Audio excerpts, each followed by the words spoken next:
I am doctor Meenu Arvind Agarwal, associate professor in psychology. मैंने इससे पहले की वीडियो में आपको कोरिलेशन प्रोडक्ट मूवमेंट से निकालना सिखाया था, जो कि पियर्सन के द्वारा बताया हुआ है। मैंने उस वीडियो में आपको ये भी बताया कि कई प्रकार से कोरिलेशन निकाल सकते हैं प्रोडक्ट मूवमेंट मेथड से, जिसमें कल्पित मध्यमान और वास्तविक मध्यमान यानी एज्यूम्ड मीन और रियल मीन हमारे कोर्स में है। तो पिछली वीडियो में हमने एज्यूम्ड मीन से कोरिलेशन निकालना सीखा था प्रोडक्ट मूवमेंट मेथड से। आज मैं आपको उसी प्रदत्त के ऊपर, जो प्रदत्त हमने एज्यूम्ड मीन में लिया था, उसी प्रदत्त से आपको रियल मीन से, एक्चुअल मीन से, वास्तविक मीन से किस तरह से प्रोडक्ट मूवमेंट मेथड से कोरिलेशन निकाला जाता है वह समझाऊंगी। देखिए, ये 10 स्टूडेंट्स 1 2 3 4 5 6 7 8 9 10 वही 10 स्टूडेंट्स हैं।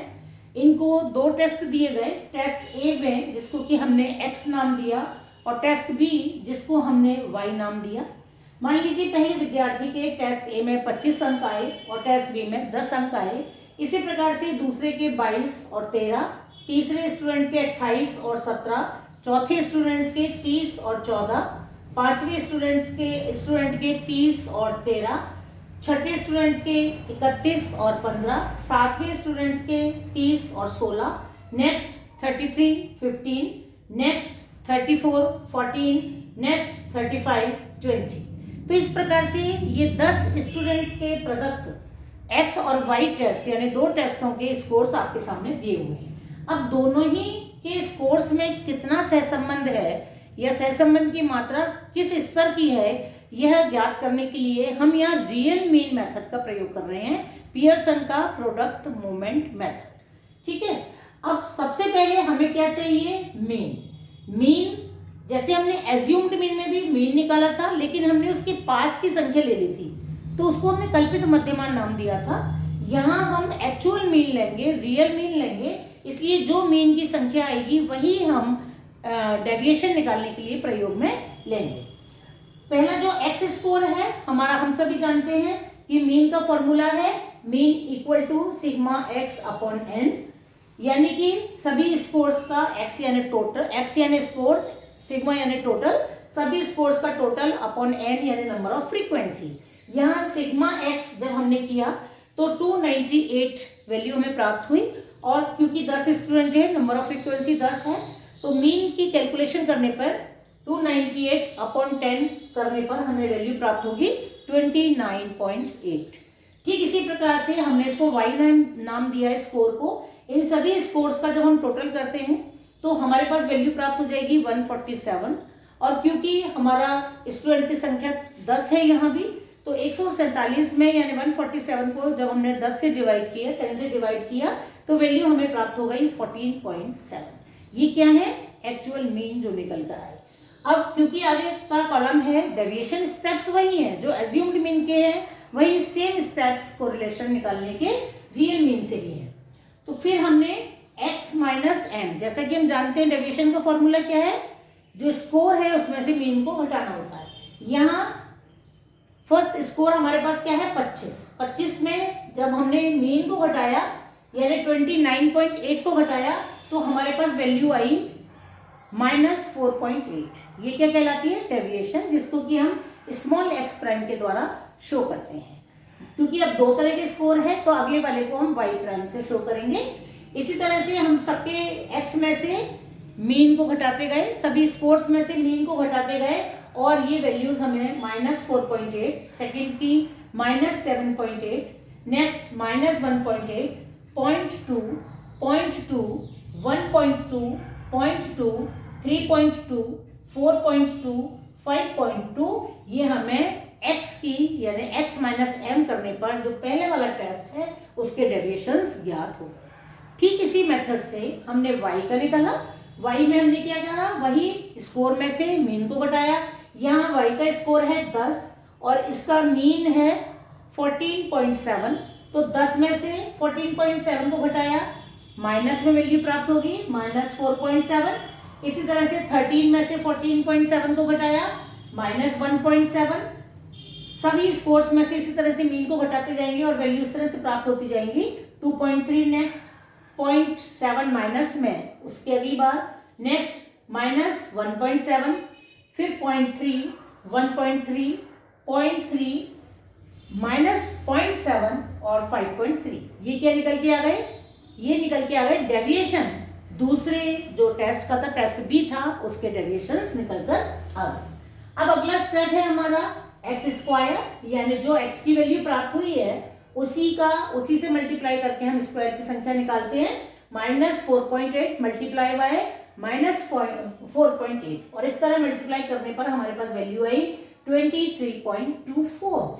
इसी तरह जितने x हैं उनका उन्हीं संख्याओं से गुणा करते चले जाएंगे और एक्स स्क्वायर की संख्या निकालती जाएंगे। जैसे 7 को मल्टीप्लाई किया -7.8 से, तो वैल्यू क्या आ जाएगी 60.84। इसी तरह से -1.8 को मल्टीप्लाई किया, उसका स्क्वायर निकाला तो 3.24। उसके अगली बार 0.2 को 0.2 से मल्टीप्लाई किया तो 0.04, नेक्स्ट 0.04, 1.44, 0.04, 10.24, 17.64 और 27.04। ये सभी क्या निकल के आ गए? X square. एक्स स्क्वायर का हम सिग्मा निकालेंगे, उसका टोटल ज्ञात करेंगे और वो वैल्यू प्राप्त हुई सिग्मा एक्स स्क्वायर। जो टोटल निकल के आया है इन स्कोर्स का, वो क्या निकल के आया? 143.6 सिग्मा ऑफ एक्स स्क्वायर। ये सबका टोटल एक्स स्क्वायर से निकल के आ गया 143.6। जिस तरह से हमने एक्स स्क्वायर निकाले, सेम उसी प्रोसीजर से वाई स्क्वायर निकालेंगे, यानी जो वाई की वैल्यू हमें प्राप्त हुई है उसका उसी संख्या से गुणा करके उसका स्क्वायर निकालकर हम इस मान को प्राप्त करेंगे। -4.7 को -4.7 से मल्टीप्लाई किया और वैल्यू प्राप्त हो गई 22.09। इसी प्रकार नेक्स्ट संख्या का 2.89, 5.29 0.49, 2.89, 0.09, 1.69, 0.09, 0.49 और नेक्स्ट लास्ट है 28.09।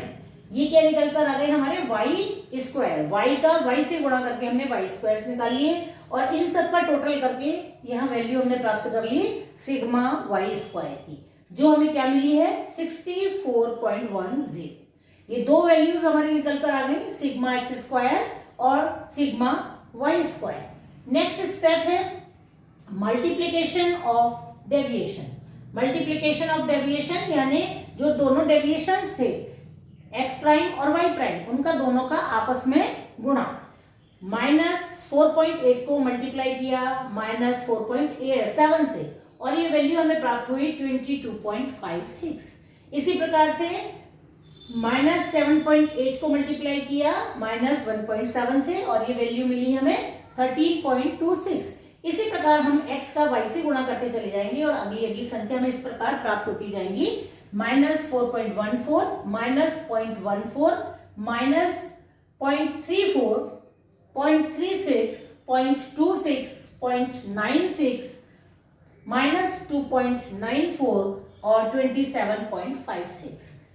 फिर जब हमने एक्स वाई निकाल लिया तो हम लास्ट में इसका सिग्मा निकालेंगे, यानी इसका टोटल निकालेंगे और वो टोटल करने पर हमें वैल्यू प्राप्त हो जाती है 57.40। तो ये आपको समझ में आ गया। सिर्फ हमने एज्यूम्ड मीन और रियल मीन में अंतर क्या है? सिर्फ इतना सा अंतर है कि वहां हम रियल मीन को ना लेकर कल्पित मध्यमान में हम रियल मीन को ना लेकर उसके नियर अबाउट जो संख्या होती है उसको लेकर और एक्स और वाई की वैल्यू निकाल के आगे वही स्टेप से कैलकुलेशन करते हैं। जबकि रियल मीन में हम क्या करते हैं? रियल मीन में जो एक्चुअल मीन है उसी को ही घटाते हैं और उसी से ही सारी हम कैलकुलेशन करते हैं। तीनों स्कोर्स हमें प्राप्त हो गए, sigma x square, sigma Y square और sigma Y prime x prime Y prime, यानी सिग्मा एक्स वाई। अब देखिए आर यानी प्रोडक्ट मूवमेंट से जब हम कोरिलेशन निकालते हैं रियल मीन से तो उसका फॉर्मूला डिफरेंट है। उसका फॉर्मूला क्या है? R equal to sigma X prime Y prime upon under root sigma x square minus sigma multiply by sigma Y square.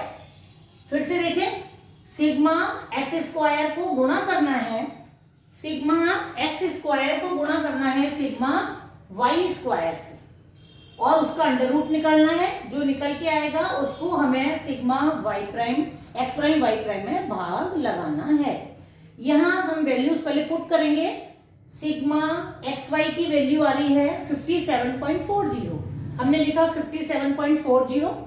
उसके बाद अंडर रूट अपॉन लगाकर अंडर रूट में हमें लिखना है सिग्मा एक्स स्क्वायर, उसकी वैल्यू क्या आई थी 143.6, उसको मल्टीप्लाई किससे करना है सिग्मा वाई स्क्वायर से, यानी कि 64.1 से। 64.1 को गुणा करेंगे 143.6 से, जो वैल्यू निकल कर आएगी उसका अंडर रूट निकालेंगे। अंडर रूट निकाल के जो संख्या ऊपर दी हुई है सिग्मा एक्स वाई की उसमें भाग लगाएंगे, और जब हम ये कैलकुलेशन सॉल्व कर लेंगे तो हमें वैल्यू प्राप्त होगी 0.59।